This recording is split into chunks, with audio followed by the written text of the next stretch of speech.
नमस्कार, मनोदय श्रेया क्लासेस में आपका स्वागत है। आज हम पढ़ेंगे जो आपके पॉलिटिकल में जितने भी क्वेश्चन आ रहे हैं। एक तो संपूर्ण रिवीजन है इसका। सबसे पहले हम आयोग से क्वेश्चन जो आपके फर्स्ट ग्रेड में आ रहे हैं उनको देखेंगे। सबसे पहले क्वेश्चन है कि राष्ट्रीय स्तर के जितने भी आयोग हैं वो बोर्ड हैं वो कितने टाइप के हैं। तो ये दो प्रकार के होते हैं, एक तो संवैधानिक होता है, एक गैर संवैधानिक होता है। संवैधानिक है वो भी दो पार्टों में डिवाइड है। एक तो जिसका मूलतः संविधान में उल्लेख होता है वो तो होते हैं संवैधानिक आयोग। एक होता है संविधानोत्तर आयोग जिसका बाद में जोड़ा गया, यानी संविधान में मूल संविधान में इनका उल्लेख नहीं था, उनको बाद में जोड़ा गया। जैसे कि एक तो ओबीसी आयोग है आपका, एक एससी आयोग है, एक एसटी आयोग है, ये बाद में मूल संविधान में जोड़े गए थे। संविधानोत्तर आयोग है, इसको भी दो पार्टों में डिवाइड किया गया है। एक तो देखो होता है सांविधिक आयोग और एक होता है असांविधिक आयोग। एक न्यायिक आयोग होता है, एक अर्धन्यायिक आयोग होता है। सांविधिक आयोग क्या होता है? जिसका गठबंधन कौन करती है? संसद के द्वारा किया जाता है। संसद के द्वारा विधि बनाकर जिसका किया जाता है वो तो होता है आपका सांविधिक आयोग। जैसे आपका मानवाधिकार आयोग है, महिला आयोग है, इसका गठन किसने किया था? संसद ने किया था विधि बनाकर। और एक ऐसा आयोग है जो प्रधानमंत्री, ये पूछा हुआ क्वेश्चन है, प्रधानमंत्री और या फिर मंत्री परिषद है वो कार्यकारी आदेश देकर जिसका निर्माण करती हैं, जैसे कि क्या है? नीति आयोग। ये कौन सा है? सांविधिक आयोग है। इसको प्रधानमंत्री या मंत्री परिषद के द्वारा आदेश से बनाया गया है, तो ये आपका नीति आयोग हो गया। फिर असंवैधानिक आयोग, ऐसे आयोग जो संविधान के विपरीत काम करते हैं, यानी खिलाफ काम करते हैं, वो कौन से कहलाते हैं? तो वो असंवैधानिक आयोग कहलाते हैं। न्यायिक निकाय क्या कहलाता है? न्यायिक निकाय भी इसी के अंतर्गत आते हैं, आपका आयोग है जिसमें जैसे एससी है, एचसी है, डीसी है, ये सभी क्या करते हैं?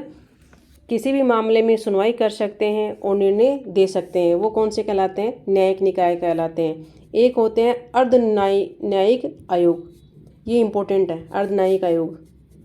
अर्धन्यायिक आयोग में आपके कौन से आएंगे? जैसे मानवाधिकार आयोग है, एक महिला आयोग है, ये कौन सा है? अर्धन्यायिक निकाय के अंतर्गत आता है, जिसमें सुनवाई कर सकते हैं, फैसला दे सकते हैं, परंतु ये दंड नहीं दे सकते।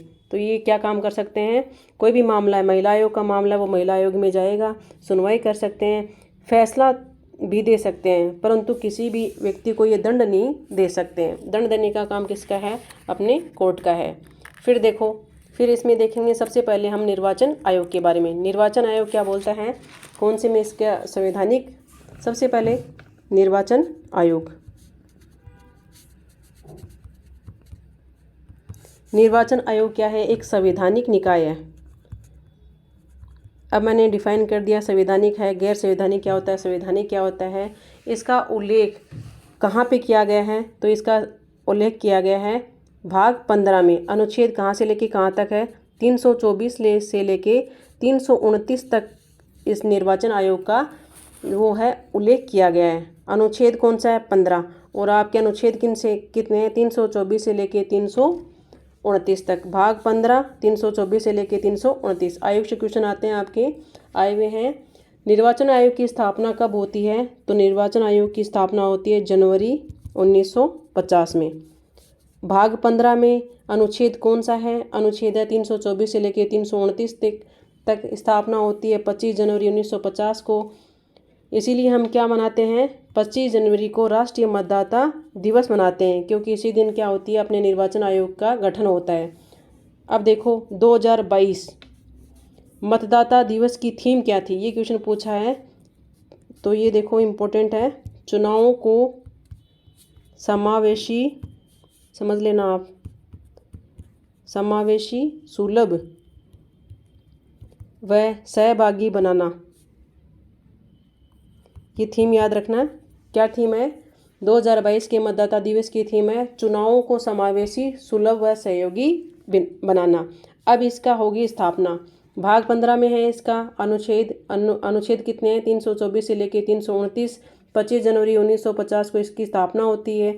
25 जनवरी को इसलिए हम क्या मनाते हैं? राष्ट्रीय मतदाता दिवस मनाते हैं।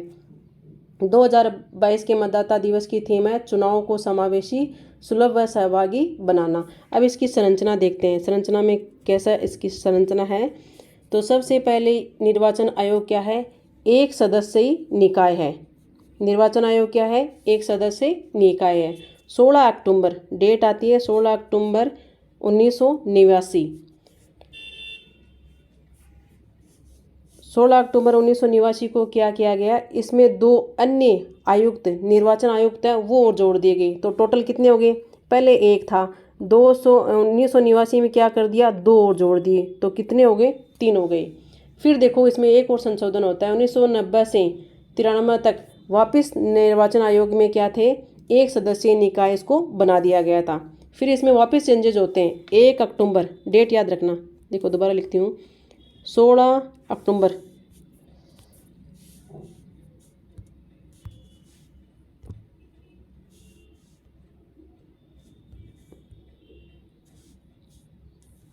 देखो याद रखना आप,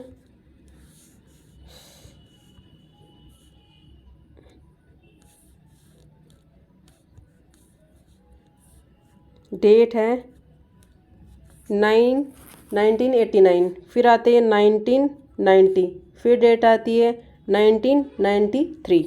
1989 में जब बना था, 1950 में क्या था, 1 सदस्य था। 1989 में संशोधन किया गया, फिर कितने कर दिए गए, 3 कर दिए गए। फिर 90 से लेकर 93 तक ये वापस कितने सदस्य रहे, 1 निकाय रहा। फिर 1993 में 3 सदस्य इसको वापस कर दिया गया। वर्तमान में कितने सदस्य हैं आपसे पूछा जाए तो वर्तमान में 3 सदस्य निकाय। पहले कितनी थी, 1 निकाय। फिर 89 में कितने कर दिए गए, 3 निकाय। फिर 90 में वापस कितना कर दिया गया, 1 निकाय। और 1993 से वर्तमान तक ये कितने हैं, अब 3 सदस्य हैं। निर्वाचन आयोग की अब नियुक्ति है, जो सदस्य की नियुक्ति है वो कौन करता है, तो इन तीनों सदस्यों की नियुक्ति, 3 सदस्य हैं, तीनों की नियुक्ति कौन करेगा, राष्ट्रपति के द्वारा की जाएंगी। प्रादेशिक निर्वाचन आयुक्त की नियुक्ति भी राष्ट्रपति के द्वारा ही की जाती है, परंतु इसमें जो निर्वाचन आयोग है वो सलाह करेगा, फिर उसमें प्रादेशिक निर्वाचन आयोग की नियुक्ति की जाएगी। ये 3 राष्ट्रपति के द्वारा चुने जाते हैं। अगर आ जाए निर्वाचन आयुक्त, प्रादेशिक निर्वाचन आयुक्त की नियुक्ति कौन करता है, तो उसकी भी कौन करेगा, राष्ट्रपति के द्वारा की जाएंगी। अब इसका कार्यकाल कितना होता है, निर्वाचन आयोग का कार्यकाल कितना होता है, तो 6 वर्ष हो या फिर 65 वर्ष पहले हो जाए, 6 वर्ष या 65 वर्ष से पहले जो भी हो वो इसका कार्यकाल रहेगा। निर्वाचन आयोग अपना त्यागपत्र किसे देंगे, तो ये राष्ट्रपति को अपना त्यागपत्र प्रदान करेंगे। नियुक्त भी राष्ट्रपति करेगा और जो त्यागपत्र है वो भी राष्ट्रपति ही को देंगे। और उम्र कितनी है, 6 वर्ष या 65 वर्ष से पहले जो भी हो ये इनका कार्यकाल होता है। अब सदस्यों की योग्यता क्या होनी चाहिए, तो संविधान में इनकी निर्वाचन आयोग के सदस्यों की योग्यता है उसके बारे में कुछ भी नहीं कहा गया, यानी संविधान क्या है, अपना मौन है। वेतन भत्ते देखो, वेतन भत्ते कितने हैं, तो तीनों सदस्यों के वेतन भत्ते होते हैं वो किसके समान होते हैं, सर्वोच्च न्यायालय के जो न्यायाधीश होते हैं, न्यायाधीशों के समान। कितने हैं, तो ये इनके हैं 2.5 लाख रुपये। ये न्यायाधीशों के समान, सर्वोच्च न्यायालय के न्यायाधीशों के समान ही जो तीनों सदस्य हैं उनको वेतन दिया जाता है। निर्वाचन आयोग कार्य कैसे करता है, तो कार्य प्रणाली देखो, इसकी कार्य प्रणाली में क्या क्या आएगा, क्या क्या देख लिया हमने। निर्वाचन आयोग का गठन कब होता है, 26 जनवरी 1950 को हुआ था। 2022 की थीम थी चुनावों को समावेशी, सुलभ व सहयोगी बनाना। इसमें सबसे पहले जब बना था तो 1 निकाय था, फिर संशोधन हुआ 89 में तो कितने बने, 3 सदस्य। फिर 90 से 1 सदस्य रहा, 90 से 93 तक, और 1993 में वापस 3 सदस्य कर दिए गए। फिर नियुक्ति कौन करेगा, राष्ट्रपति करेगा तीनों को, और त्यागपत्र भी ये किसको देंगे, राष्ट्रपति को देंगे तीनों। अब इनकी जो कार्यकाल है वो 6 वर्ष रहेगा या फिर 65 वर्ष, जो भी पहले हो। सदस्य की योग्यता हम देखें तो ये संविधान मौन है, इसमें वेतन भत्ते हैं सर्वोच्च न्यायालय के समान मिलेंगे। कार्य प्रणाली कैसे करेगा, ये कार्य प्रणाली के बारे में देखो। अब बहुमत प्रणाली के आधार पर जितना भी ये निर्णय लेते हैं वो बहुमत प्रणाली के आधार पर अपना कार्य करते हैं। तीनों सदस्यों की शक्तियां, अधिकार, वेतन भत्ते समान होते हैं, यानी कि जो 3 लोग हैं तीनों जो कार्य करेंगे वो तीनों की सहमति होनी चाहिए तभी वो कार्य होगा, वरना निर्वाचन आयोग कार्य नहीं करेगा। हटाने की प्रक्रिया या अपदस्थ कैसे कर सकते हैं इन सदस्यों को हम, इन सदस्यों को हटाने की प्रक्रिया सर्वोच्च न्यायालय के जो न्यायाधीश हैं उनको हटाने की प्रक्रिया के समान है, यानी कि इनके सर्वोच्च न्यायालय के ये समान ही है, वेतन भी उन्हीं के समान दिया जा रहा है, हटाने की प्रक्रिया भी उन्हीं के समान है। अब ये कार्य कैसे करेगा, कार्य प्रणाली तो देखिए आपने बहुमत प्रणाली के आधार पर कार्य करेंगे। अपदस्थ कैसे होंगे, जैसे सर्वोच्च न्यायालय के न्यायाधीश हटते हैं उसी के अनुसार हो जाएंगे। अब इसका कार्य देखो, कार्य क्या क्या है, राष्ट्रपति, उपराष्ट्रपति, लोकसभा, राज्यसभा, विधानसभा, विधान परिषद के सदस्यों का जो चुनाव है वो केंद्रीय निर्वाचन आयोग के द्वारा करवाया जाता है। तो क्वेश्चन यहीं से आता है आपका, राष्ट्रपति का भी चुनाव कराएंगे, उपराष्ट्रपति का कराएंगे, लोकसभा, राज्यसभा, विधानसभा व विधान परिषदों का सदस्यों का, याद रखना विधान परिषद भी है इसके अंतर्गत, उपराष्ट्रपति भी आ रहा है इसमें। निर्वाचन आयोग योग्य मतदाताओं का पंजीकरण करता है। पहले तो ये चुनाव करवाएगा, फिर जो योग्य मतदाता हैं उनका पंजीकरण का काम भी कौन करता है, तो ये निर्वाचन आयोग करता है। चुनाव के समय आचार संहिता का निर्माण, यानी निर्माण भी यही करेगा निर्वाचन आयोग, और उसका क्रियान्वयन का काम भी कौन ही करता है, तो ये निर्वाचन आयोग ही करता है। निर्वाचन आयोग विभिन्न राजनीतिक दलों को मान्यता तथा चुनाव चिन्ह प्रदान करता है, यानी चुनाव चिन्ह प्रदान करेगा, और जो खड़े हो रहे हैं दल, उन दल को मान्यता प्रदान करने का काम भी कौन करता है, दलों को मान्यता देगा, चुनाव चिन्ह देगा, आचार संहिता का निर्माण भी करेगा और क्रियान्वयन भी करेगा। जो मतदाता है उनका पंजीकरण भी कर देगा। मतदाता सूची व निर्वाचन नामावली का निर्माण भी इसी के द्वारा किए जाते हैं। अब देखो, राजनीतिक दलों की मान्यता तथा चुनाव चिन्ह से जुड़े विवाद में अंतिम फैसला भी कौन ही देता है, निर्वाचन आयोग देता है, अर्थात न्यायपालिका की ये भूमिका निभाता है। अब इम्पोर्टेंट क्वेश्चन यहाँ से बनता है कि न्यायपालिका की भूमिका निर्वाचन आयोग कब निभाता है, जब राजनीतिक दलों की मान्यता और चुनाव चिन्ह ये देगा। अब उसमें कोई विवाद हो जाता है तो विवाद का अंतिम फैसला भी कौन देता है, निर्वाचन आयोग देगा। ये विवादित था तो ये आपको ये ध्यान रखना है, इम्पोर्टेंट बात है। अब देखो, निर्वाचन आयोग का क्या हमने देख लिया, कार्य देख लिया, कार्य प्रणाली देख लिया, अपदस्थ कैसे होंगे वो देख लिया। अभी निर्वाचन आयोग क्या करेगा, संसद सदस्यों की अयोग्यता के निर्धारण में, कोई भी संसद सदस्य है वो अयोग्य है, इसका निर्धारण कैसे करेगा, राष्ट्रपति की सलाह पर ये करेगा, अनुच्छेद 103 के अंतर्गत। तो अनुच्छेद 103 क्या कहता है कि जो संसद सदस्यों की अयोग्यता है उसका निर्धारण कौन करेगा, निर्वाचन आयोग करेगा, और राष्ट्रपति की सलाह पे ये कार्य करेगा, खुद से नहीं करेगा। राज्य विधानमंडल के सदस्यों की अयोग्यता के, यानी संसद हो गया, फिर राज्य विधानमंडल के सदस्यों की अयोग्यता के निर्धारण में निर्वाचन आयोग किससे सलाह लेगा, राज्यपाल से। संसद के सदस्यों की योग्यता का निर्धारण करने के लिए किससे सलाह ले रहा था, राष्ट्रपति से। संविधान 103। अब 192 इसके अंतर्गत राज्य विधानमंडल है, उसमें सलाह किससे लेगा, जाहिर सी बात है राज्यपाल के द्वारा किया जाएगा। दल बदल से जुड़े मामले में सदस्यता का निर्धारण संबंधी सदन का मुखिया करता है। तो ये इसमें निर्वाचन आयोग के क्षेत्र के अंतर्गत नहीं आएगा, दल बदल से जुड़ा मामला। राष्ट्रपति शासन के अवधि में बढ़ोतरी के समय राष्ट्रपति निर्वाचन आयोग से सलाह लेता है, यानी कि राष्ट्रपति जब शासन लगा हुआ रहता है तब ये क्या करेगा, राष्ट्रपति की शासन प्रणाली को बढ़ाना है तो ये किससे सलाह लेगा, निर्वाचन आयोग से सलाह लेगा। इम्पोर्टेंट बात है ये। निर्वाचन आयोग के समक्ष चुनौतियाँ कौन कौन सी होती हैं, निर्वाचन आयोग के समय चुनौतियाँ होती हैं कि ये चुनाव में धन बल तथा बाहुबल पर अंकुश लगाना तथा चुनावों में धार्मिकरण तथा जातीयकरण का कोई भी मुद्दा ना आए, उसको इस पे ऊपर रोक लगाने का काम भी किसका होता है, निर्वाचन आयोग के द्वारा किया जाता है। अब निर्वाचन आयोग से जुड़े हुए महत्वपूर्ण तथ्य और हैं। पहला पूछा जाता है कि प्रथम निर्वाचन आयुक्त कौन थे, तो प्रथम थे आपके सुकुमार सेन। कौन थे, सुकुमार सेन थे। 1950 से लेकर 58 तक रहे थे। द्वितीय निर्वाचन आयुक्त कौन थे, तो द्वितीय चुनाव आयुक्त थे कल्याण सुंदरम। सुकुमार सेन थे, सबको याद है, दूसरा भी याद रखना आपको, सुकुमार सेन कल्याण सुंदरम थे। 1958 से लेके 1967 तक ये रहे थे। सबसे लंबा कार्यकाल इन्हीं का था, कल्याण सुंदरम का। प्रथम महिला पूछी जाए तो प्रथम महिला कौन थी, वी.एस. रमा देवी। कब बनी थी, 1990 में ये बनी थी। सबसे छोटा कार्यकाल इन्हीं का था, रमा देवी। सबसे लंबा किसका था, सेकंड जो बने थे कल्याण सुंदरम का। वर्तमान में 24वें निर्वाचन आयुक्त हैं सुशील चंद्रा, याद रखना सुशील चंद्रा। टी.एन. सेन 10वें निर्वाचन आयुक्त थे, 1990 से 96 तक ये बने थे।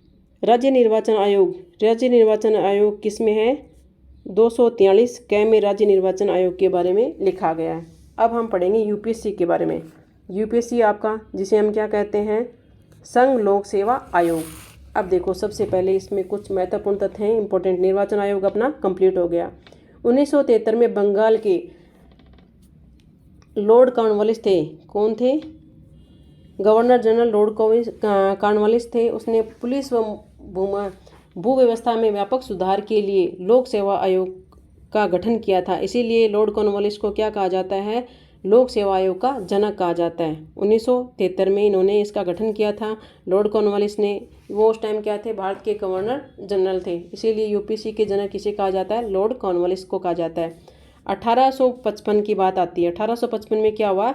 पहली बार लंदन में लोक सेवकों के लिए भर्ती परीक्षा का आयोजन किया गया था। फिर सत्येंद्र नाथ टैगोर पहले भारतीय थे।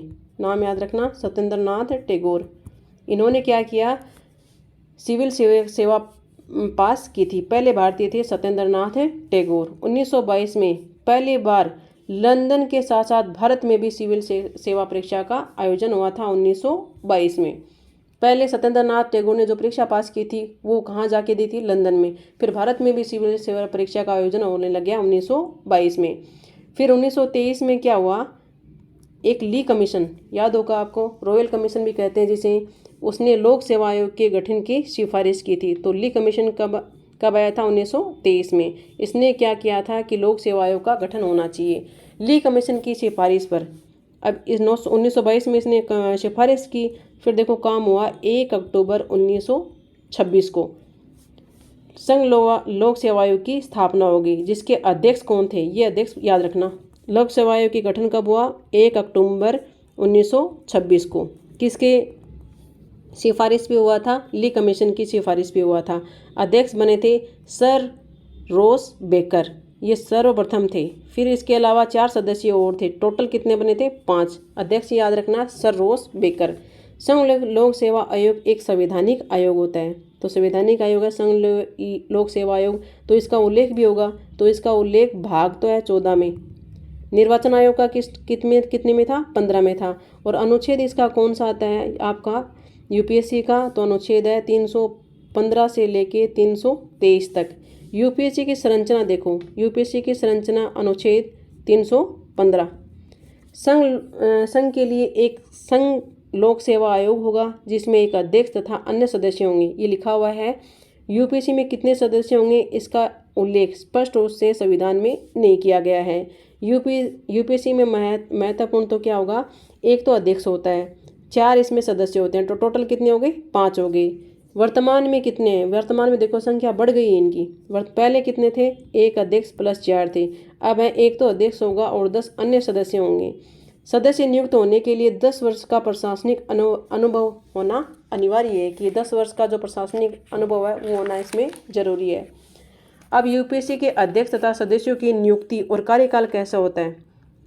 316 अनुच्छेद 316 में दिया गया है। 6 वर्ष या 65 वर्ष पूर्ण हो, ये तो इनका कार्यकाल है निर्वाचन आयोग के अनुसार ही। और चयन भी कौन करेगा?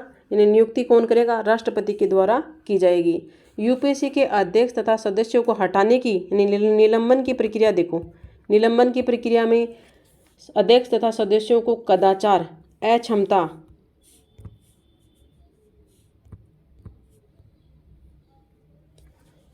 भ्रष्टाचार के आधार पर हटाया जा सकता है। क्योंकि ये इतनी अच्छी पोस्ट पे हैं, भ्रष्टाचार करने की आशंका ज़्यादा रहती है। तो ये भ्रष्टाचार करेंगे, अक्षमता है, कदाचार है, तो इन सभी की अगर ये मिलते हैं तो इनको हटाया जा सकता है। अध्यक्ष तथा सदस्यों को राष्ट्रपति सर्वोच्च की जांच पर हटा सकता है। यानी सर्वोच्च न्यायालय वो जांच करेगा, उसके बाद में इनको हटा सकता है। सर्वोच्च न्यायालय की जांच के दौरान अध्यक्ष तथा सदस्यों को निलंबित भी किया जा सकता है। यानी कि जैसे राष्ट्रपति है उनको हटा नहीं सकते, वैसे इनमें नहीं है। यूपीएससी का जो अध्यक्ष है उन पर अगर कार्रवाई चल रही है तो उनको बीच में हटाया जा सकता है। सर्वोच्च न्यायालय इसकी जाँच करेगा। अध्यक्ष तथा सदस्यों की सेवा शर्तों का निर्धारण किस में किया गया है? अनुच्छेद 318 में जो सेवा शर्तें हैं उनका निर्धारण भी किया गया है। यूपीएससी के अध्यक्ष तथा सदस्यों की सेवा शर्तों का निर्धारण राष्ट्रपति के द्वारा किया जाता है। सदस्य संख्या व वेतन भत्ते, ये सभी सदस्य संख्या कितनी होगी और इसके वेतन भत्ते कितने होंगे, ये किसके द्वारा किया जाता है? राष्ट्रपति के द्वारा किया जाता है। पुनः नियुक्ति पर रोक, ये इंपॉर्टेंट बात है। पुनः नियुक्ति की बात अनुच्छेद भी आपको याद रखना है। 319 अनुच्छेद क्या कहता है? कि यूपीएससी का जो अध्यक्ष है वो सेवानिवृत्ति के पश्चात पुनः नियुक्त नहीं हो सकता। यानी कि 6 वर्ष का कार्यकाल हो गया, उसके बाद में हम उसके पुनः, अगर 65 वर्ष नहीं हुई है तो भी हम पुनः उसको नियुक्त नहीं कर सकते। यूपीएससी के सदस्य यूपीएससी तथा राज्य लोक सेवा आयोग के अध्यक्ष इसमें बन सकते हैं। अध्यक्ष नहीं बन सकता, बाकी जो सदस्य हैं वो भी बन सकते हैं। राज्य लोक सेवा आयोग का अध्यक्ष है वो भी दोबारा बन सकता है, लेकिन ये जो अध्यक्ष है मेन आदमी है वो नहीं बनेगा। पुनः नियुक्ति पर रोक अनुच्छेद याद रखना, बस इतना ही, ये मिलान में आ सकता है आपके। पुनः नियुक्ति पर रोक अनुच्छेद 319। फिर अब इसका कार्य देखो, कार्य किस में है, 320 में कंटिन्यूस है। यूपीएससी भारत का सबसे बड़ा केंद्रीय भर्ती अभिकरण है, सबसे बड़ा केंद्रीय भर्ती अभिकरण है। संबंधित भर्तियों का निर्माण करता है, ये यूपी से संबंधित जितनी भी भर्तियां होती हैं उनका निर्माण करेगा, परीक्षाओं का आयोजन करवाता है, ये सभी काम करता है। पदोन्नति तथा स्थानांतरण से जुड़े नियमों का भी निर्माण करता है। यूपीएससी में जितने भी पद हैं, जितने भी लोग कार्य करते हैं, उनमें पदोन्नति व स्थानांतरण का काम भी इसी का होता है, यूपीएससी का। संघ लोक सेवा आयोग के कार्यों का विस्तार देखो, कार्य तो है 320 में, विस्तार किया गया है 321 में। क्या किया गया है कि जो यूपीएससी के कार्य क्षेत्र में विस्तार करने की अंतिम शक्ति संसद में निहित है। संसद क्या करेगी, कार्य शक्ति बढ़ा भी सकती है यूपीएससी की। 322 यानी कि कार्यों का विस्तार कौन करेगा, संसद करेगा। किस में लिखा हुआ है, अनुच्छेद 321 में। अनुच्छेद 322 क्या कहता है, यूपीएससी के अध्यक्ष तथा सदस्यों के वेतन भत्ते व वे केंद्रीय संचित निधि पर भारित होगा। यानी कि जितने भी वेतन भत्ते वो दिए जाएंगे वो किस में दिया जाएंगे, केंद्र की शक्ति जो संचित निधि है उससे दिया जाएगा। जो यूपीएससी है प्रतिवर्ष अपना प्रतिवेदन यानी रिपोर्ट राष्ट्रपति को प्रदान करती है, यानी हर साल देती है, जो उसे संसद के पटल पर रखता है। यूपीएससी ने जितनी भी रिपोर्ट बनाई है वो सभी किसको देंगे, राष्ट्रपति को देंगे। राष्ट्रपति कहाँ देगा, संसद के पटल पर इनको रखेगा। ये किसका काम है, राष्ट्रपति को प्रदान की जाती है, और जो उसे वह क्या करेगा, संसद पे रखेगा। ये पूछा हुआ क्वेश्चन है अनुच्छेद 323। अनुच्छेद 323 के तहत यूपीएससी अपना हमेशा का रिपोर्ट, सालाना रिपोर्ट किसको देती है, राष्ट्रपति को देती है। अब इम्पोर्टेंट टॉपिक, अब इम्पोर्टेंट बात है, यूपीएससी के अध्यक्ष, प्रथम अध्यक्ष कौन थे, तो ये तो हमें आपने पढ़ा, रोस बर्कर 1926 में। फिर यूपीएससी के प्रथम भारतीय अध्यक्ष कौन थे, तो जे.के. कृपलानी थे। यूपीएससी की महिला अध्यक्ष कौन थी, तो रोस मिलियन बिथू। और वर्तमान अध्यक्ष कौन है, तो वर्तमान अध्यक्ष हैं प्रदीप जोशी। ये हो गया आपका यूपीएससी। यूपीएससी में कितनी बातें याद रखनी है आपको, दोबारा देखो यूपीएससी को एक बार फास्ट रिवीजन।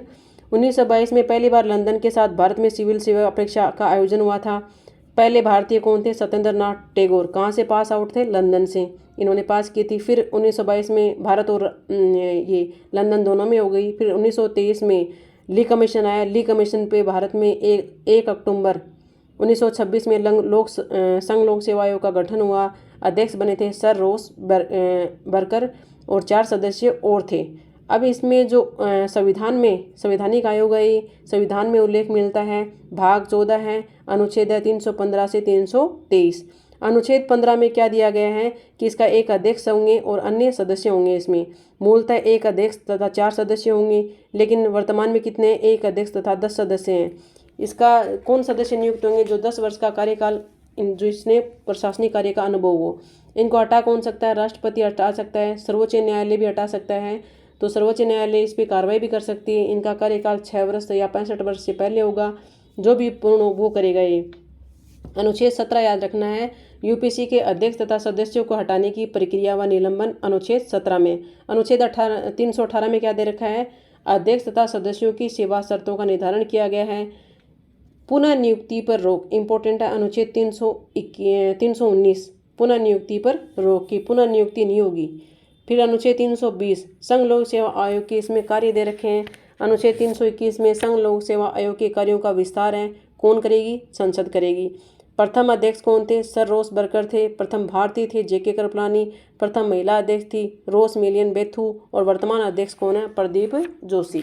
ये इंपॉर्टेंट बातें थी आपकी यूपीएससी के बारे में। अब आता है वित्त आयोग, इससे क्वेश्चन पूछ लिया गया आपके फर्स्ट ग्रेड में वित्त आयोग के बारे में। वित्त आयोग है भाग 12 में और अनुच्छेद है 280।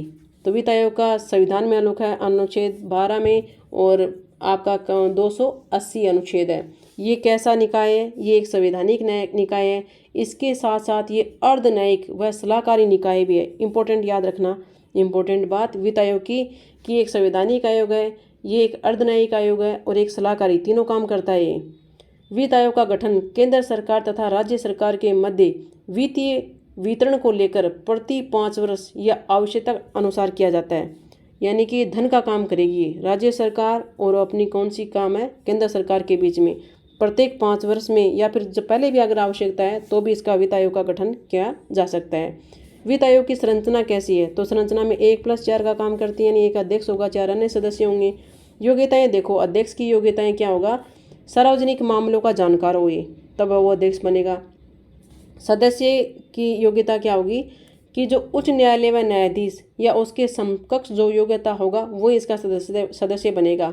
भारत के लोक लेखा व वित्तीय मामलों का ये जानकार होना चाहिए। सदस्य जो है चार सदस्यों की है ये योग्यता। पहले अध्यक्ष के तो क्या होगी, जितने भी मामले हैं उन सार्वजनिक मामलों का जानकार होना चाहिए। सदस्यों की योग्यता पढ़ रहे हैं हम कि ये भारत के लोक लेखा व वित्तीय मामलों का जानकार होना चाहिए। प्रशासनिक मामलों की इसमें विशेषज्ञता होनी चाहिए। साथ साथ अर्थशास्त्र का भी जानकारी ये होना चाहिए सदस्य। नियुक्ति कौन करेगा? तो वित्त आयोग का अध्यक्ष तथा सदस्यों की नियुक्ति राष्ट्रपति के द्वारा की जाती है। अब कार्यकाल कितना होगा? कार्यकाल कितना होगा इनका? तो कार्यकाल आपका इनका सामान्यतः 5 वर्ष होता है और संविधान इस मामले में स्पष्टता प्रदान नहीं करता है कि किन का कार्यकाल कितना होगा, लेकिन 5 वर्ष होगा इनका कार्यकाल। पुनर्नियुक्ति, इसमें देखो वित्त आयोग के अध्यक्ष तथा सदस्यों दोनों है। इसमें यूपीएससी में तो सदस्य तो चुन सकते हैं, अध्यक्ष नहीं चुना जाएगा, लेकिन इसमें दोनों आ गए। एक तो आ गया आपका अध्यक्ष और इसमें जो 4 सदस्य है वो, उनकी पुनर्नियुक्ति नहीं की जा सकती है। त्यागपत्र किसे देंगे? त्यागपत्र ये राष्ट्रपति को देंगे। वित्त आयोग के प्रमुख कार्य क्या क्या हैं? कार्य कौन क्या क्या काम करेगा ये?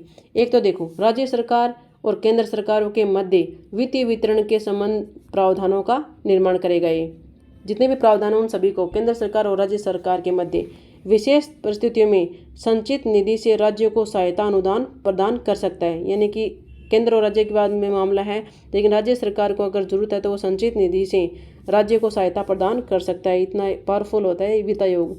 राज्य वित्त आयोग की सिफारिश पर पंचायतों तथा नगर पालिकाओं को राज्य संचित निधि से विशेष अनुदान कर सकता है। यानी राज्यों को देगा, पंचायतों को देगा और नगर पालिका को ये प्रोवाइड कर सकता है।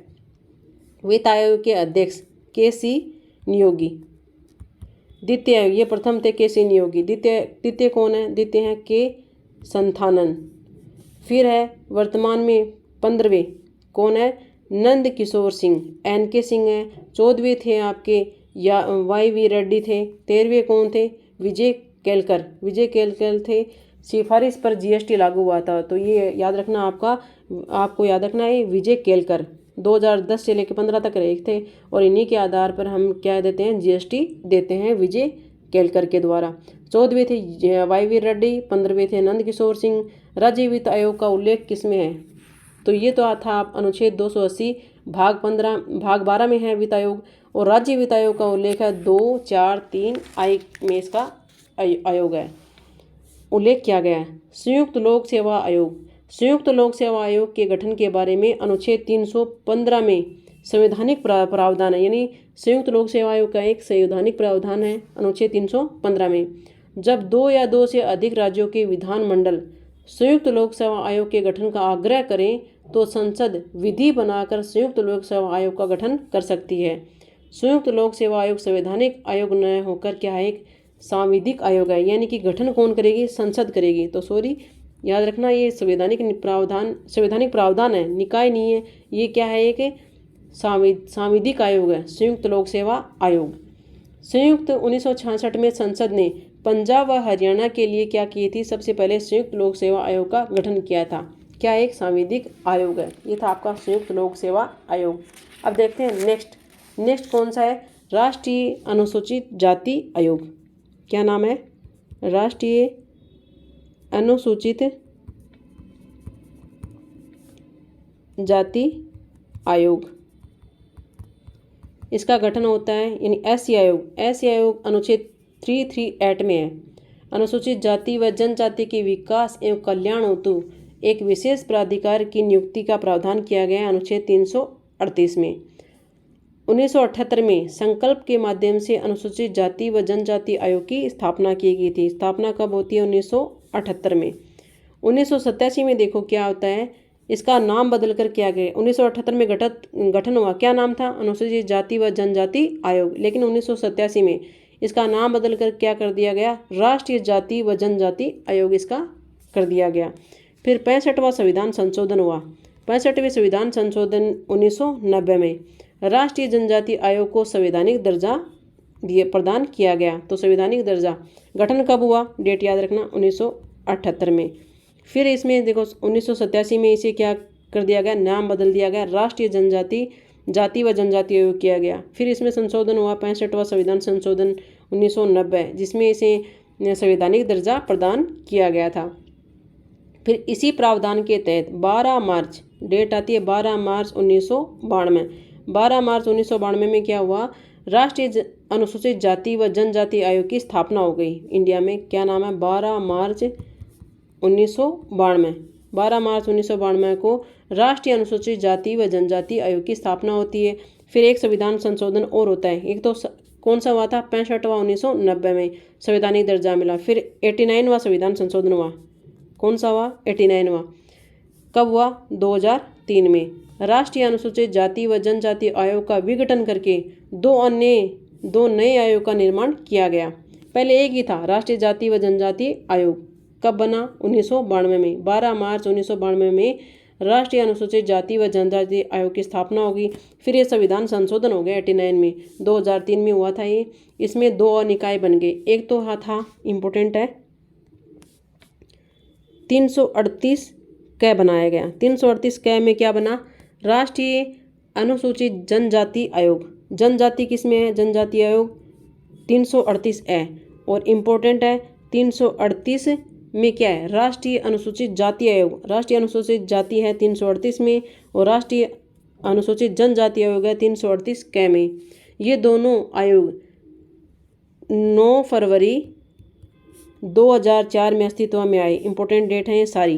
देखो कब विघटन हुआ, कौन सा संशोधन हुआ? 89वां। कब हुआ? 2003 में हुआ। ये दोनों एक साथ ही थे, अब इनको अलग कर दिया गया। 338 में तो क्या है? जाति आयोग, अनुसूचित जाति आयोग है। 338 क में क्या बना दिया गया? इसको अनुसूचित जनजाति आयोग। अनुसूचित जनजाति आयोग 338 क याद रख लेना। 338 में अनुसूचित जाति आयोग। अब ये दोनों आयोग हैं वो कब अस्तित्व में आए? 19 फरवरी 2004 में आई। ऐसे आयोग की संरचना पहले हम देखेंगे। ऐसे आयोग की संरचना जब हम देखते हैं तो इसमें देखो क्या क्या होते हैं। एक अध्यक्ष प्लस एक उपाध्यक्ष, एक अध्यक्ष प्लस एक उपाध्यक्ष, 3 सदस्य और टोटल कितने हो गए? 5 सदस्य हैं इसमें। इन सदस्यों की नियुक्ति कौन करता है? राष्ट्रपति करता है। त्यागपत्र भी किसको देंगे? राष्ट्रपति को देंगे। सेवा शर्तों का निर्धारण भी कौन करता है? राष्ट्रपति के द्वारा किया जाता है। अब देखो कार्यकाल कम होता है, 3 वर्ष कार्यकाल होता है इनका। और ये जो सदस्य एक बार चुना गया ना, वो अधिकतम 2 वर्ष के लिए चुना जा सकता है।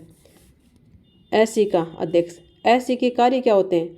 एससी आयोग अनुसूचित जाति से संबंधित जो जितने भी संवैधानिक हैं उनको संरक्षण से जितने भी जुड़े मामले हैं उनका निरीक्षण करने का काम एससी आयोग का है।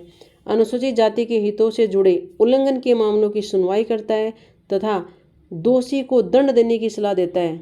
एससी आयोग सलाहकारी अर्धन्यायिक प्रकृति का होता है। तो एससी आयोग क्या होता है? एक सलाहकारी अर्धन्यायिक प्रकृति का होता है, यानी कि ये कोशिश कर सकता है कि उसको दंड मिले, खुद दंड नहीं दे सकता, सुनवाई कर सकता है। ये राष्ट्रीय अनुसूचित जाति आयोग की दीवानी न्यायालय के समकक्ष शक्तियाँ प्रदान है। ये पूछा हुआ क्वेश्चन है।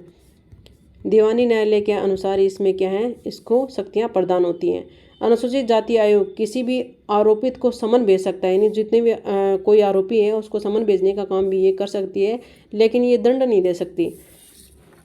अब इम्पोर्टेंट है डेट 1978। 1978 में देखो इसमें क्या होता है।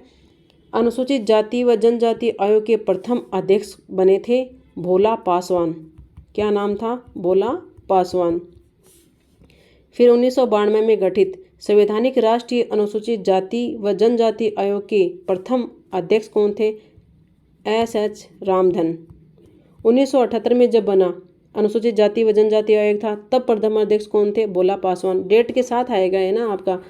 और जब 1992 में जब संवैधानिक इसको राष्ट्रीय अनुसूचित जनजाति व आयोग बना दिया गया था, तब कौन थे?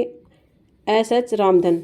फिर राष्ट्रीय अनुसूचित जाति आयोग के प्रथम अध्यक्ष अलग कर दिया, फिर उसमें कौन बने? सूरजभान सिंह। 5वें हैं वर्तमान अध्यक्ष कौन है? विजय सांपला। विजय सांपला है। अलग अलग देखो अध्यक्ष नहीं समझ में आ रहे क्या आपको? 1978 में जब ये अस्तित्व में आई, स्थापना हुई, तब अध्यक्ष थे भोला पासवान। फिर देखो 1992 में संशोधन हुआ था ना, इसको जब संशोधन करके इसको संविधान बना दिया गया था, आयोग की स्थापना हो गई थी, तब बने थे एस रामधन। फिर राष्ट्रीय अनुसूचित जाति के प्रथम अध्यक्ष कौन बने? सूरजभान सिंह। और 5वें अब अध्यक्ष हैं विजय सांपला। फिर राष्ट्रीय अनुसूचित जनजाति दोनों को अलग अलग कर दिया, तो पहले एससी पढ़ लिया, अब पढ़ेंगे हम एसटी। इसका उल्लेख है 338 कै में, इम्पोर्टेंट बात। फिर 19 फरवरी 2004 को 89वां जब संविधान संशोधन हुआ, तब ये अस्तित्व में आया। इसकी जो एसटी आयोग की संरचना, कार्यकाल व जो कार्य प्रणाली है वह एससी आयोग के समान ही होंगी, क्योंकि ये दोनों सेम अपना प्रभुत्व रखती हैं। राष्ट्रीय अनुसूचित जनजाति आयोग के प्रथम अध्यक्ष थे कुंवर सिंह टिक्कम। आप भी लिख लेना कहीं।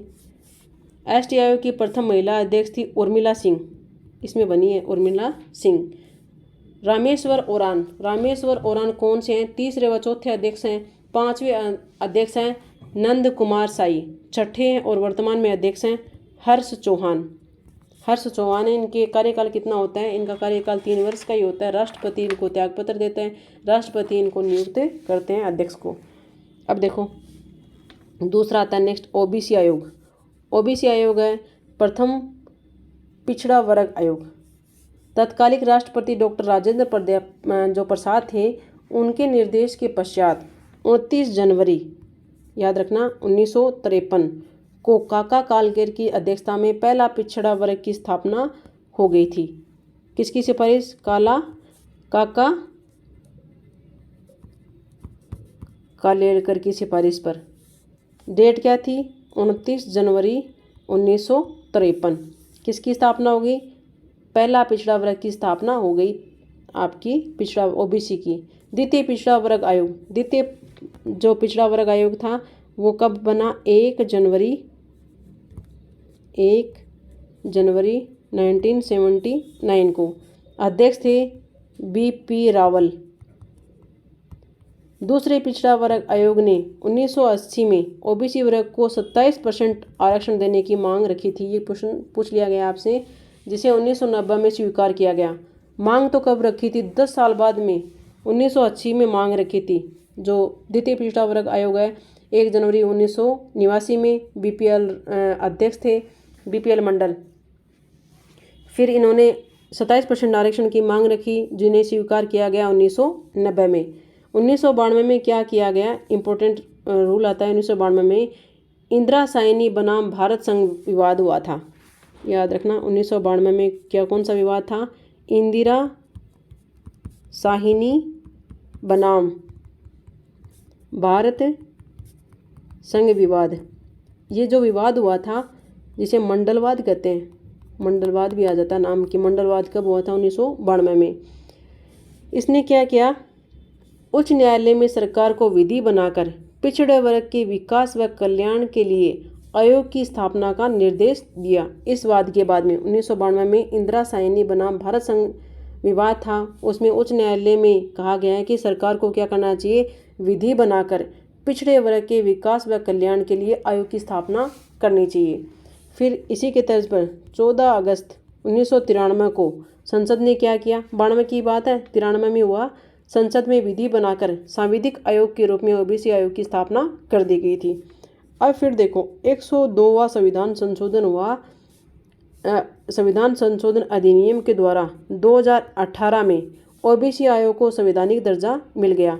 कब से संघर्ष कर रहे हैं? 1980, 10 साल बाद में स्वीकार किया गया। फिर विवाद आया 1992 में, इंदिरा साइनी बनाम भारत संघवाद। उसमें क्या कर दिया गया, इसको पिछड़े वर्ग के विकास व कल्याण आयोग की स्थापना के निर्देश दिए गए। उसी के तर्ज पर 1993 में ओबीसी आयोग की स्थापना हो गई। फिर संविधान संशोधन अधिनियम बनाया। इसको अधिनियम कब बना? 102 में। 2018 में ओबीसी आयोग को संवैधानिक दर्जा मिल गया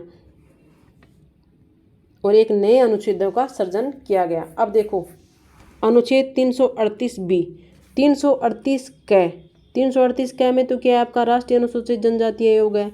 अब अनुच्छेद 338B, इसमें ओबीसी आयोग है।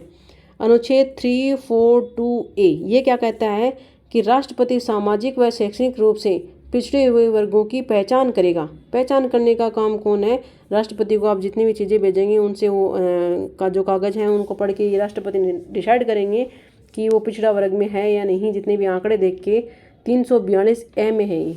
संरचना देखो, संरचना में क्या है? इसमें एक अध्यक्ष, एक उपाध्यक्ष, 3 अन्य सदस्य, टोटल कितने हो गए? 3 2 5 5 हैं। कैबिनेट मंत्री का इनको दर्जा प्रदान है। राज्य मंत्री का दर्जा, संसदीय पद सचिव के पद के समकक्ष हैं। नियुक्ति कौन करेगा? राष्ट्रपति करेगा। त्यागपत्र भी किसको देंगे? राष्ट्रपति को देंगे। सेवा शर्तों का निर्धारण भी कौन करेंगे? राष्ट्रपति करेंगे। कार्यकाल इनका भी, ओबीसी का भी क्या होगा? 3 वर्ष का कार्यकाल होगा। ओबीसी आयोग को दीवानी न्यायालय के समझ अधिकार प्राप्त हैं। जैसे उसको प्राप्त है उन दोनों को, वैसे इसको भी प्राप्त है। प्रथम अध्यक्ष याद रखना है RN प्रसाद। ओबीसी आयोग के वर्तमान अध्यक्ष हैं भगवान लाल साहनी। ओबीसी आयोग के वर्तमान उपाध्यक्ष कौन है? तो यह लोक कुमार प्रजापति। ओबीसी आयोग के वर्तमान अध्यक्ष भगवान लाल साहनी और ओबीसी के वर्तमान उपाध्यक्ष हैं लोक कुमार प्रजापति, ये याद रखने हैं। फिर गैर संवैधानिक आयोग या फिर संविधानोत्तर आयोग जिसमें संविधान का उल्लेख नहीं है उनको हम पढ़ेंगे। राष्ट्रीय मानवाधिकार आयोग NHRC राष्ट्रीय मानवाधिकार आयोग। ऐसे अधिकार जिनके बिना गरिमा में जीवन की अनिश्चितता है तथा जो सर्वांगीण विकास के लिए आवश्यक हैं उन्हें मानवाधिकार कहा जाता है। मानवाधिकार कहते किसे हैं? गरिमा जीवन की अनिश्चितता हो तथा जो सर्वांगीण विकास के लिए आवश्यक है वो मानवाधिकार आयोग कहा जाएगा, मानवाधिकार कहा जाता है। अब इस पे सबसे पहले कब काम हुआ? इंडिया आज़ाद हो गया 1947 में।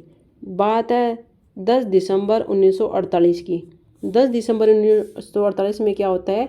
संयुक्त राष्ट्र महासभा ने मानवाधिकार की सार्वभौमिक घोषणा की कि मानवाधिकार आयोग है वो गठित होना चाहिए। इसलिए प्रतिवर्ष 10 दिसंबर को अंतर्राष्ट्रीय मानवाधिकार दिवस मनाया जाता है। तो 10 दिसंबर को घोषणा हुई, इसलिए इसे हम क्या मनाते हैं? अंतर्राष्ट्रीय मानवाधिकार आयोग मानवाधिकार दिवस मनाते हैं। 1991 की बात आती है। 1948 की बात हो गई। 1991 की डेट में क्या होता है? पेरिस में मानवाधिकार से संबंधित जो है वो पेरिस में एक घोषणा पत्र जारी हुआ। घोषणा पत्र में क्या कहा गया कि जितने भी लोकतांत्रिक देश हैं वो मानवाधिकार को कानूनी दर्जा देने का आह्वान किया गया। 1991 में पेरिस में ये घोषणा हुई थी। फिर 1991 में घोषणा हुई, इंडिया ने काम किया। 1993 में संसद ने मानवाधिकार से संबंधित मानवाधिकार संरक्षण अधिनियम पारित कर दिया। 1991 में घोषणा, 93 में संसद ने भी पारित कर दिया भारत की। मानवाधिकार संरक्षण अधिनियम 1993 आया।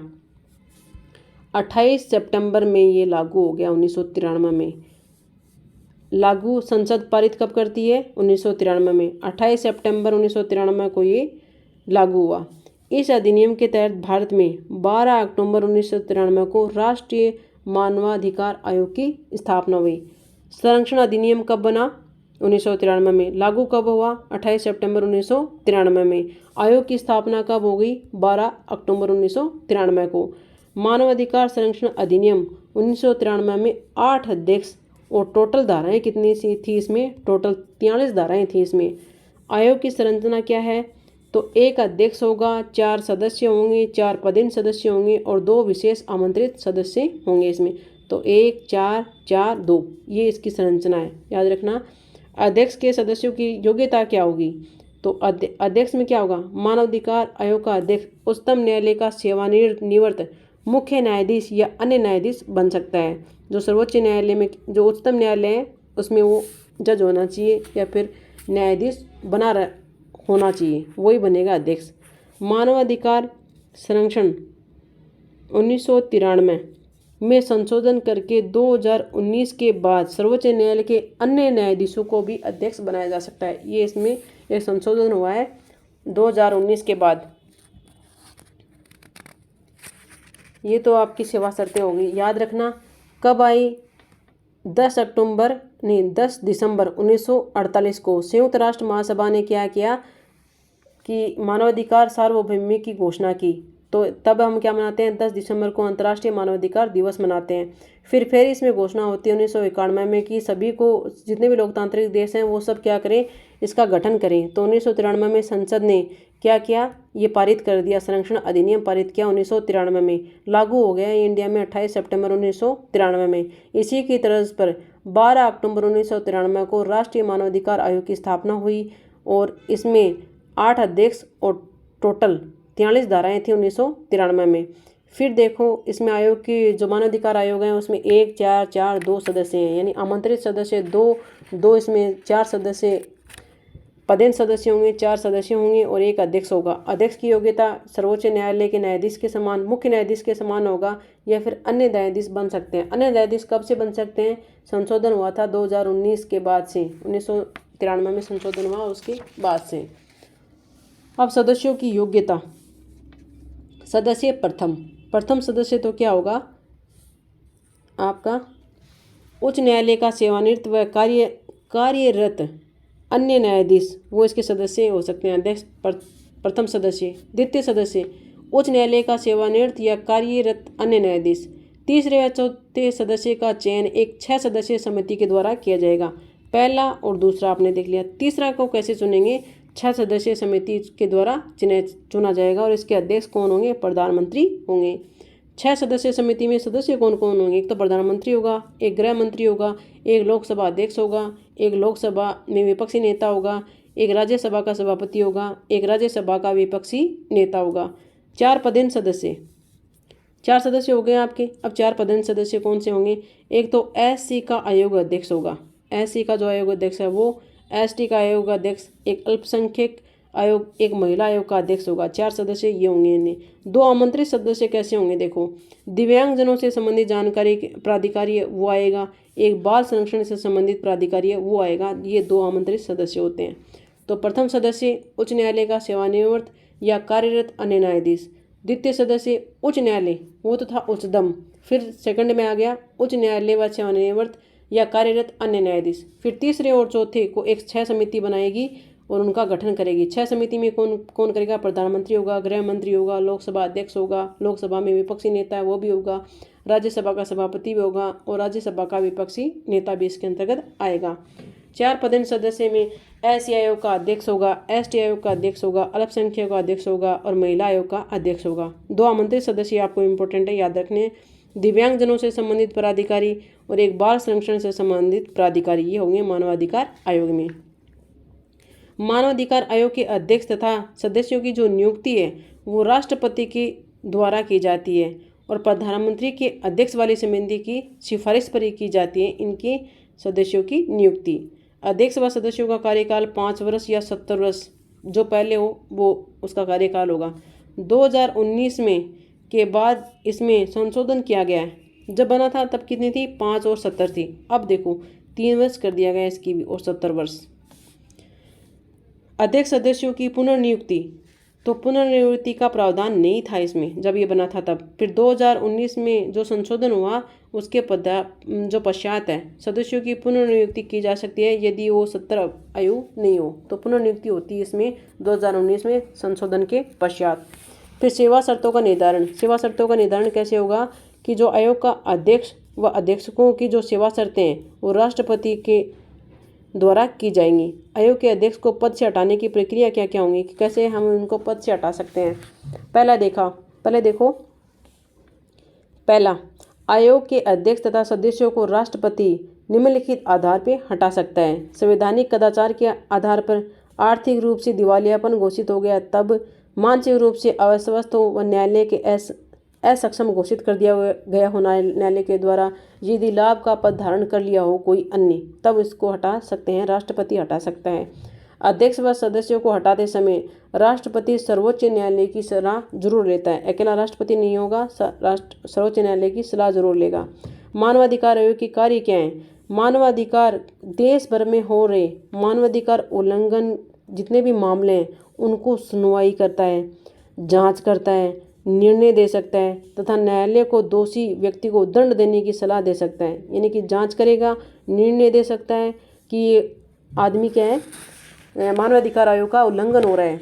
मानवाधिकार आयोग एक अर्धन्यायिक व सलाहकारी प्रकृति का आयोग है। जितने भी ये आयोग अभी जो आए हैं ST आयोग में ये आयोग है वो अर्धन्यायिक व सलाहकारी नियुक्ति आयोग प्रकृति के हैं, क्योंकि ये दंड नहीं दे सकते।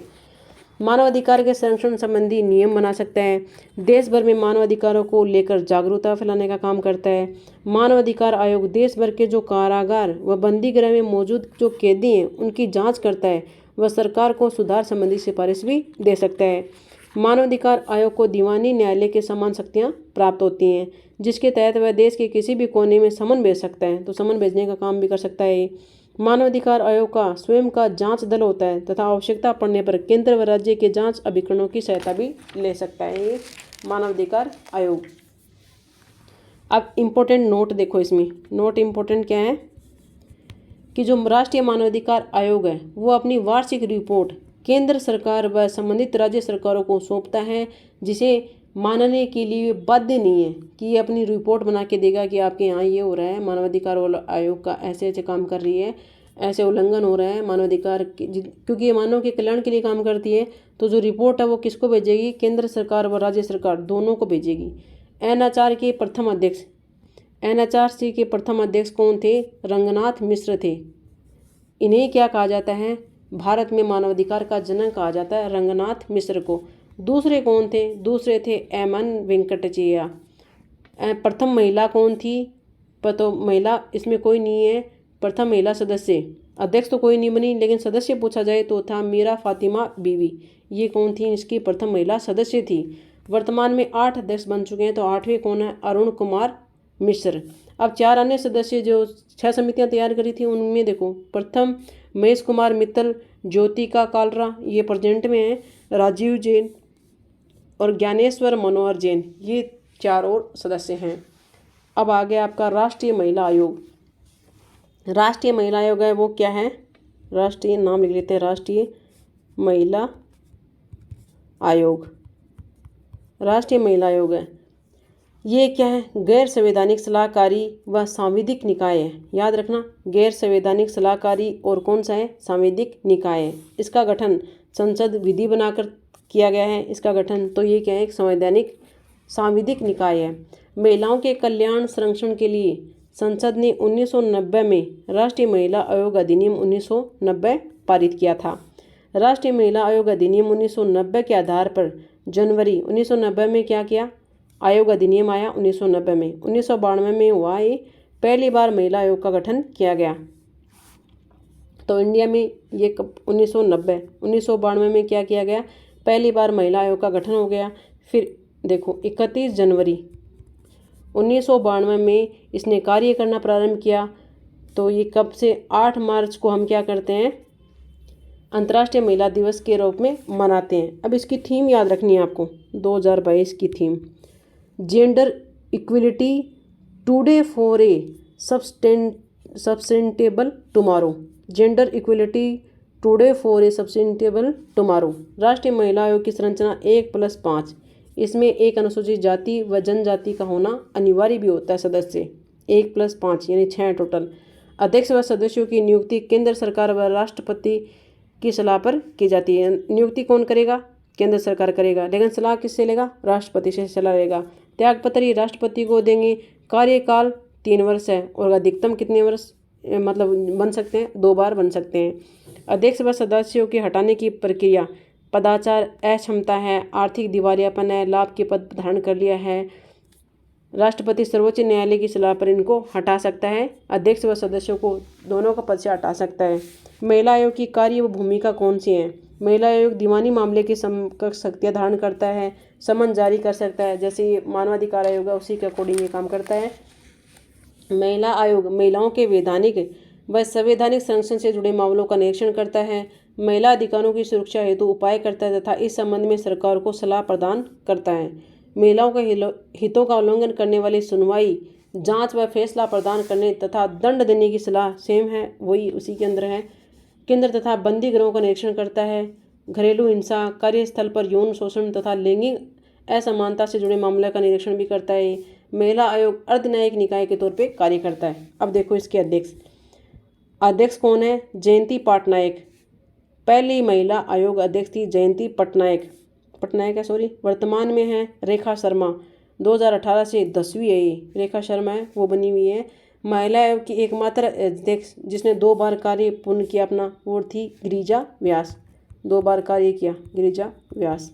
कब से? 2005 से लेकर 11 तक ये थी गिरिजा व्यास। रेखा शर्मा है 2018 से लगातार हैं। कौन सी हैं? 10वें नंबर की हैं ये। महिला से जुड़े प्रमुख अधिनियम व योजनाएं ये याद रखनी है। दहेज प्रतिषेध अधिनियम 1961 में बना था ये। 2006 में कौन सा बना था? घरेलू हिंसा निवारण अधिनियम। सखी स्टॉप केंद्र, सखी वन स्टॉप केंद्र कहाँ पे है? 1 अप्रैल 2015 में इसका संबंध था घरेलू हिंसा रोकथाम। सखी वन स्टॉप केंद्र याद रखना, सखी वन स्टॉप केंद्र लागू 1 अप्रैल 2015 से। किस लिए? घरेलू हिंसा से रोकथाम से तहत यह आया था पोक्सो एक्ट। इंपॉर्टेंट है POCSO act. Protection of children from sexual abuse absence, ये आपको याद रखना है। Protection of children from sexual abuse POCSO act. अब आपको हम पढ़ते हैं राष्ट्रीय बाल संरक्षण आयोग। राष्ट्रीय बाल संरक्षण आयोग इसे क्या कहते हैं? NCPCR।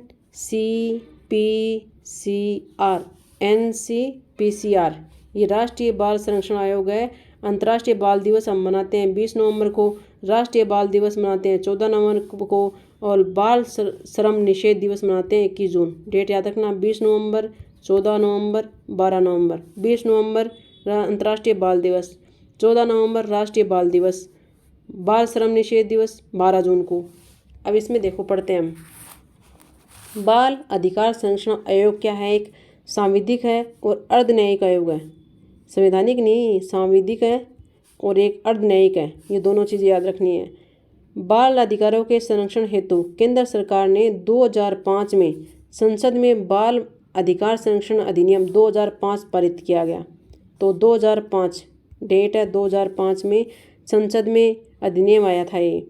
फिर 2005 के तहत ही यह अधिनियम के तहत 5 मार्च 2007 को राष्ट्रीय स्तर पर बाल संरक्षण आयोग की स्थापना हो गई थी। तो 5 मार्च शुरुआत कहाँ से? 2005 अधिनियम बन गया। फिर इसी के तर्ज पर 5 मार्च 2007 में राष्ट्रीय स्तर पर बाल अधिकार संरक्षण आयोग की स्थापना हो गई थी। आयोग की संरचना में कौन होगा? 1 अध्यक्ष और 6 अन्य सदस्य, टोटल 7 होंगे।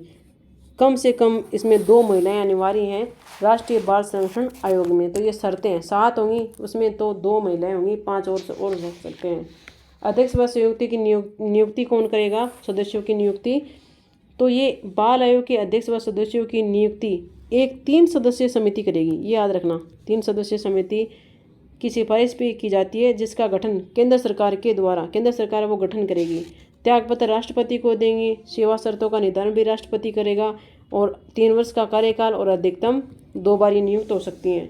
अध्यक्ष व सदस्यों को पद से हटाने का काम राष्ट्रपति करेगा सर्वोच्च न्यायालय की सिफारिश पर।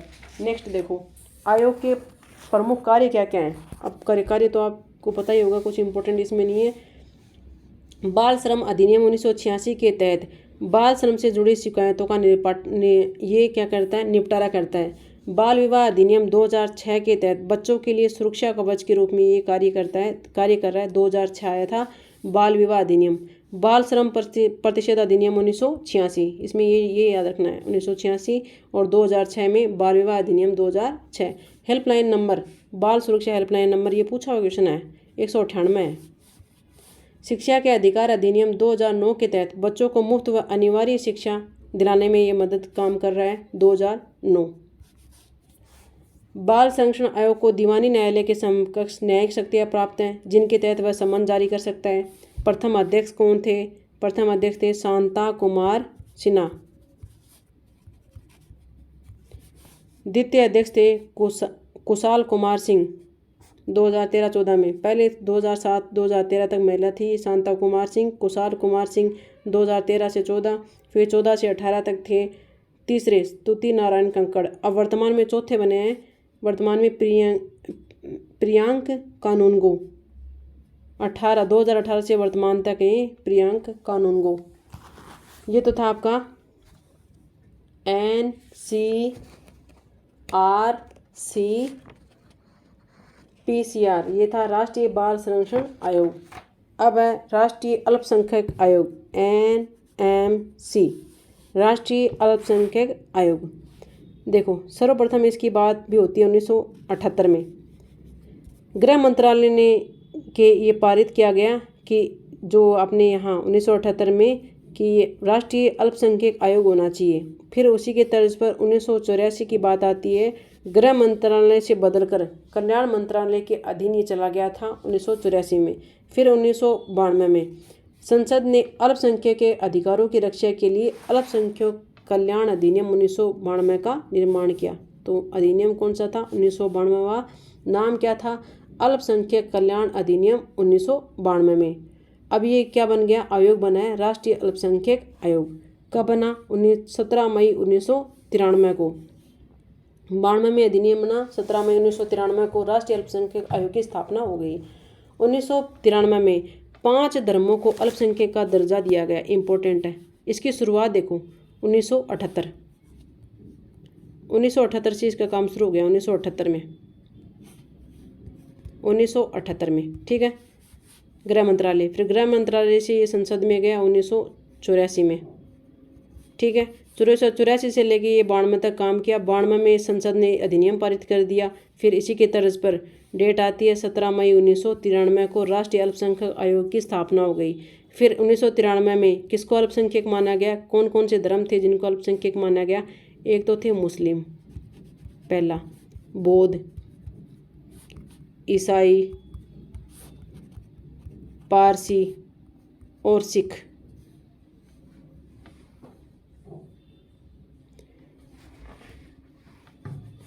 मुस्लिम, बौद्ध, ईसाई, पारसी और सिख, इनको अल्पसंख्यक माना गया था। 2014 में संशोधन हुआ। 2014 में जैन धर्म को भी अल्पसंख्यक का दर्जा दिया गया था। 2001 की जनगणना के अनुसार 18.8 अल्पसंख्यक निवास करते हैं इंडिया में। टोटल अल्पसंख्यक कितने? 18.8। अब इसमें 5 हैं वर्तमान में 2014 के बाद। पहले मुस्लिम, बौद्ध, ईसाई, पारसी, सिख और अब जैन आ गए 2014 से। अल्पसंख्यक आयोग की संरचना 1+1+5, एक अध्यक्ष, एक उपाध्यक्ष, एक 5 सदस्य होंगे इसमें।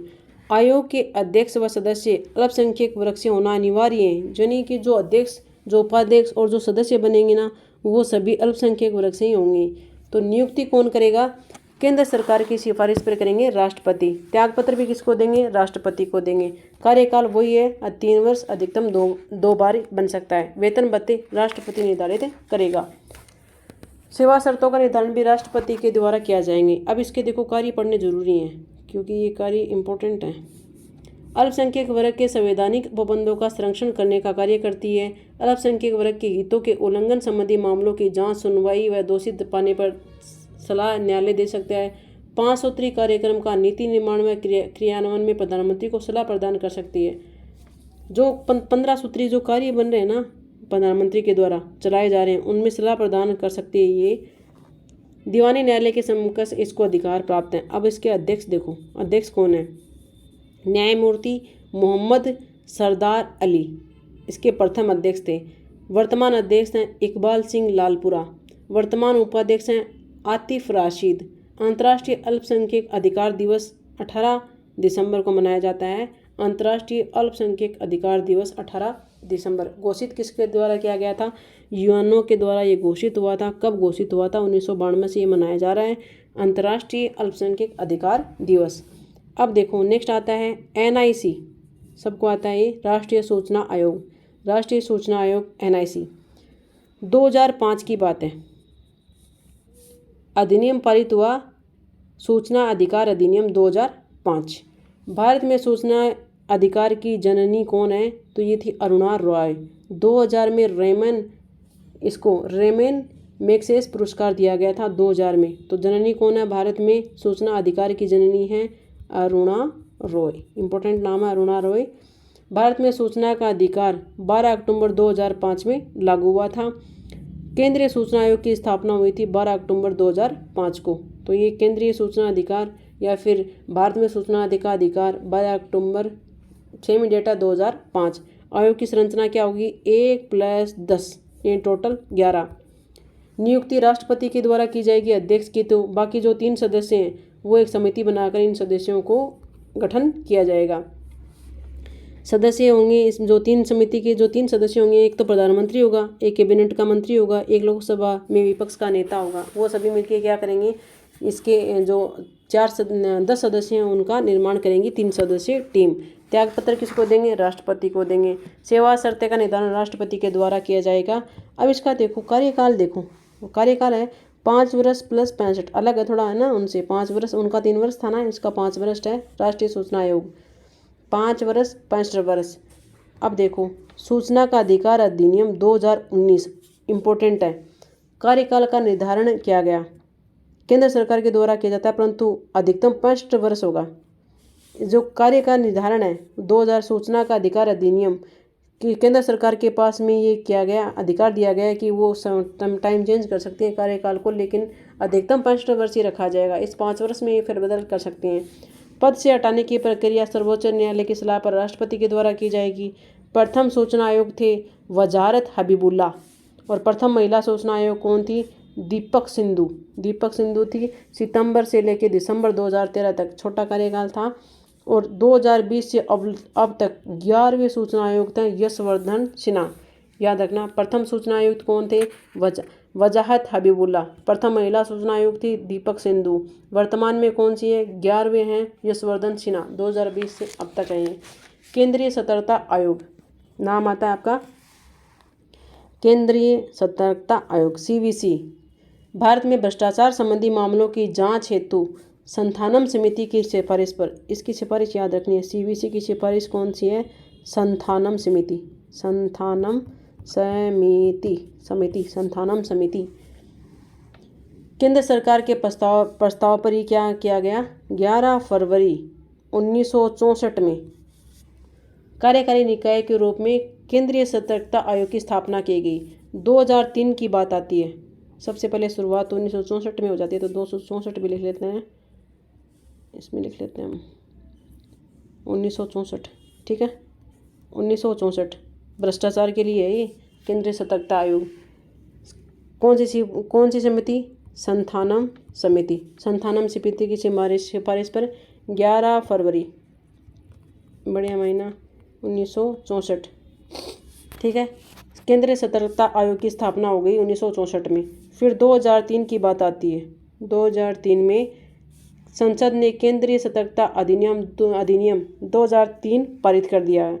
इसी के आधार पर 11 सितंबर, डेट आती है 11 सितंबर 2003 को सतर्कता आयोग को सांविधिक दर्जा दिया गया। तो सांविधिक दर्जा कब मिला, 2003 को। आयोग का गठन ही कब हो गया था, स्थापना कब हो गई थी, 1964 में।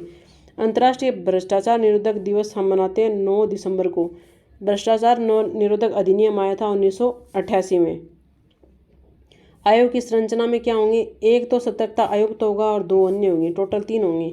नियुक्ति कौन करेगा, एक तो मुख्य सतर्कता आयुक्त तथा अन्य सदस्यों की नियुक्ति राष्ट्रपति के द्वारा 3 सदस्यीय समिति की सिफारिश पे किया जाएगा। 3 सदस्य वही हैं, प्रधानमंत्री, गृह मंत्री और लोकसभा अध्यक्ष। कार्यकाल इसका देखो, इसका भी कार्यकाल चेंज है, तो जो चेंज आता है वो ध्यान रखना, 4 वर्ष से 65 वर्ष। त्यागपत्र किसको देंगे, राष्ट्रपति को देंगे। सेवा शर्त तथा वेतन भत्तों का निर्धारण भी कौन करेगा, राष्ट्रपति के द्वारा किया जाएगा।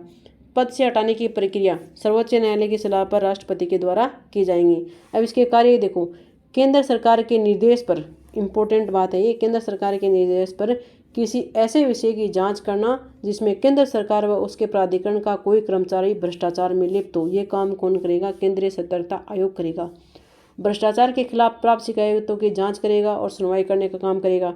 वर्तमान में यह लोकपाल के सलाहकारी निकाय की भूमिका निभा रहा है। तो वर्तमान में जो लोकपाल है उसके कार्य को जांच व सलाहकार की भूमिका निभा रहा है। दिल्ली पुलिस की जांच व कामकाज की देखरेख करना, ये भी काम कौन करता है? केंद्रीय सतर्कता आयोग करता है। प्रथम मुख्य सतर्कता आयोग कौन थे? NS राव। और सांविधिक बनने के पश्चात प्रथम अध्यक्ष कौन थे? PV शंकर। और वर्तमान में 18वें हैं मुख्य सतर्कता आयोग। कौन बने हैं? सुरेश N पटेल। 2021 अब तक सुरेश N पटेल हैं वर्तमान में 18वें। फिर आता है आपका नीति आयोग। इससे क्वेश्चन पूछ लिया गया आपसे नीति आयोग के बारे में। अब 3-4 और बचे हैं, फिर आपका ये कंप्लीट हो जाएगा आयोग वाला टॉपिक। नीति आयोग।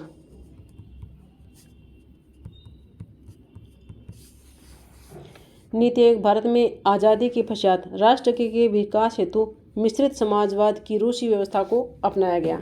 इसी धरातल पर स्तर पर लागू करने के लिए एक पंचवर्षीय योजना को लागू किया गया था। तो पंचवर्षीय योजना आ गई भारत में, और पंचवर्षीय योजना को धरातल पर स्तर पर क्रियान्वित करने के लिए KC नियोगी की अध्यक्षता में समिति का गठन किया गया, जिसने एक संस्थान की स्थापना की सिफारिश की। तो किसने की थी? KC नियोगी की जो समिति थी उसने ये बताया था कि एक नीति आयोग का गठन होना चाहिए, तभी ये क्रियान्वित हो सकती हैं। फिर आई डेट 15 मार्च 1950। 15 मार्च 1950 को मंत्रिमंडल के कार्यकारी आदेश के द्वारा योजना आयोग की स्थापना की गई। डेट है 15 मार्च 1950, ठीक। जिसका मुख्यालय कहाँ होगा? नई दिल्ली होगा। योजना भवन के नाम से स्थापित होगा। दिल्ली में ये क्या होगा? योजना भवन के नाम से इसकी स्थापना हो गई 1950 में। समिति का याद रखना, KC नियोगी समिति। प्रथम अध्यक्ष थे पंडित जवाहरलाल नेहरू। अंतिम अध्यक्ष हैं अब जो बने नरेंद्र मोदी। 13 अगस्त 2014 को योजना आयोग को समाप्त कर दिया गया तथा इसी के स्थान पर नए निकाय नीति आयोग की स्थापना होगी, जो हमने पढ़ लिया।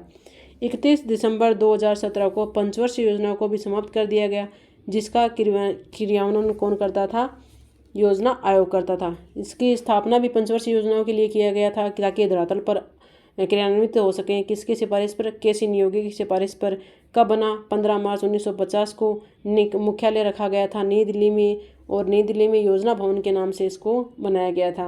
प्रथम अध्यक्ष थे पंडित नेहरू जी, अंतिम अध्यक्ष नरेंद्र मोदी जी थे। फिर जब ये पंचवर्षीय योजना को समाप्त किया गया 31 दिसंबर, तब ये खुद अपने आप ही समाप्त हो गया। 14 अगस्त 2014 को इसको समाप्त कर दिया गया। 1 जनवरी 2015 को मंत्रिमंडल के कार्यकारी आदेश द्वारा नए निकाय नीति आयोग की स्थापना की गई थी। राष्ट्रीय भारत परिवर्तन संस्थान, national institute for transforming India. राष्ट्रीय भारत परिवर्तन संस्थान, नीति आयोग।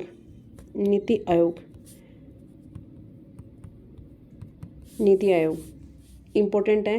राष्ट्रीय भारत परिवर्तन संस्थान, NITI Aayog. National institution for transforming India. NITI Aayog के उद्देश्य क्या क्या थे? नीति आयोग केंद्र तथा राज्यों के सहकारी संघवाद की अवधारणा के आधार पर नीति निर्माण हेतु सलाह प्रदान करता है, अर्थात सशक्त राज्य की सशक्त देश का निर्माण कर सकते, इस अवधारणा पर बल देता है। तो नीति आयोग किस पे बल देता है? सशक्त राज्य ही सशक्त देश का निर्माण कर सकता है, इस आधार पर ये काम करता है। नीति आयोग सबके लिए समान अवधारणा की जगह सबको साथ लेकर चलो की अवधारणा पर काम करता है। तो सबको साथ लेकर चलो, और राज्य सशक्त राज्य ही सशक्त देश का निर्माण करता है। यह नीति निर्माण के समय केंद्र व राज्य सरकारों को थिंक टैंक यानी बौद्धिक निकाय के रूप में ये कार्य करता है। नीति आयोग की संरचना में 5 अंग हैं। पहला, अध्यक्ष, पदेन रूप से प्रधानमंत्री होता है अध्यक्ष इसका। पूर्णकालिक ढांचा, पूर्णकालिक ढांचे में क्या होंगे? एक तो उपाध्यक्ष होगा, कैबिनेट स्तर का दर्जा प्राप्त हो वो होगा। 4 पूर्णकालिक सदस्य होंगे जो राज्य मंत्री के समान होंगे। 4 पदेन राज्य मंत्री होंगे। 4 पदेन सदस्य प्रधानमंत्री के द्वारा नामित होंगे। 2 अंशकालिक सदस्य जो विभिन्न विश्वविद्यालय के शोध संस्थानों में चयनित होकर आएंगे, 2 अंशकालिक सदस्य। मुख्य कार्यकारी अधिकारी या फिर सचिवालय के समान। विशेष आमंत्रित सदस्य, विशेषज्ञ या उसके संबंधित क्षेत्र में विशेष ज्ञान व योग्यता हो उन्हें प्रधानमंत्री के द्वारा नामित किया जाएगा विशेष आमंत्रित सदस्य में। शासी परिषद यानी शासी, सभी राज्यों के मुख्यमंत्री तथा केंद्र शासित प्रदेशों के मुख्यमंत्री राज्यपाल व प्रशासक होंगे इसमें शासकीय परिषद में। क्षेत्रीय परिषद में कौन होंगे? इनका गठन क्षेत्र विशेष से संबंधित मुद्दों के समाधान के लिए प्रधानमंत्री के द्वारा एक निश्चित कार्यकाल के लिए किया जाएगा। यानी क्षेत्रीय परिषद है वो निश्चित कार्यकाल के लिए होंगे। बाकी जो ये हैं शासी परिषद और ये विशेष आमंत्रित सदस्य हैं, विशेष आमंत्रित सदस्य जब जरूरत होगी तभी इनको बुलाया जाएगा, यानी किसी विषय पर अगर बात चल रही हो तब। फिर आता है वर्तमान संरचना। वर्तमान संरचना के बारे में आएगा। नीति आयोग के प्रथम अध्यक्ष हैं नरेंद्र मोदी। वर्तमान उपाध्यक्ष हैं राजीव कुमार। नीति आयोग के प्रथम उपाध्यक्ष हैं डॉक्टर अरविंद पनगड़िया। नीति आयोग के मुख्य कार्यकारी अधिकारी हैं यानी CEO कौन है? अमिताभ कांत। अमिताभ कांत की बुक है, एक तो हैं ब्रांडिंग इंडिया और एन इनक्रेडिबल इंडिया, ये किसकी हैं? अमिताभ कांत की हैं। नीति आयोग के प्रथम CEO थे सिंधु श्री खुल्लर। नीति आयोग के पूर्णकालिक सदस्य कौन है? तो doctor Vinod Paul, VK Saraswat और रमेश चंद्र, ये थे पूर्णकालिक सदस्य, मतलब हैं ये। नीति आयोग के पदेन सदस्य अमित शाह, राजनाथ सिंह, निर्मला सीतारमण और नरेंद्र सिंह तोमर। विशेष आमंत्रित सदस्य में नितिन गडकरी, पीयूष गोयल, अश्विनी वैष्णव, राव इंद्रजीत सिंह और वीरेंद्र कुमार। राष्ट्रीय विकास परिषद जिसकी स्थापना 6 अगस्त 1952 में हुई थी, वर्तमान में नीति आयोग का सलाहकारी निकाय है। नीति आयोग का सलाहकारी निकाय कौन है? राष्ट्रीय विकास परिषद, जिसका गठन कब हुआ था? 6 अगस्त 1952 को जिसका गठन हुआ था, वो कौन सी है? नीति आयोग की सलाहकारी निकाय है। फिर हम नेक्स्ट वीडियो में पढ़ेंगे लोकपाल के बारे में। Okay, thank you for watching my video.